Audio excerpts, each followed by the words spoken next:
O grįžtant prie Trumpo, ką jisai daro, ką jis nedaro. Vienintelis, ką jis daro teisingai, ką dėrėtų lietuviams pasinaudoti jo naratyvais. Baikit jūs lot ant tos Rusijos. Nes Rusija ar gera, ar bloga, jinai yra, buvo ir bus mūsų kaimynas. Erzinti meškas ir tampyti už ūsų, tai yra paprasčiausiai ne tai, kad nelogiška, absoliučiai kvaila ir netgi nusikalstama. Visi, kurie nori mušti, sukovoti savo karą su lygiaverčiu priešininku ir nugalėti jį mūšio lauke, pirmin savanoriais kovokit su lygiaverčiu priešininku mūšio lauke. Aš neprieštarauju.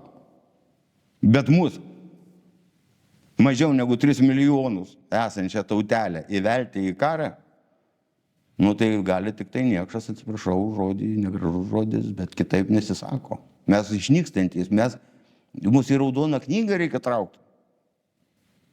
O čia mus dar ruošiasi ištaškyti. Nu kaip pasakius, kaimyno nepakeisi. Geografija tai tautos likimas. Ir vat išlaviruot tarp Scilės ir Charidės, kad tavęs nesutraiškytų, tai reikia jau politinės išminties, o ne kažkokio žąsino, kuris reikia, kad Rusija teroristinė valstybė. Ir kalba tautos vardu.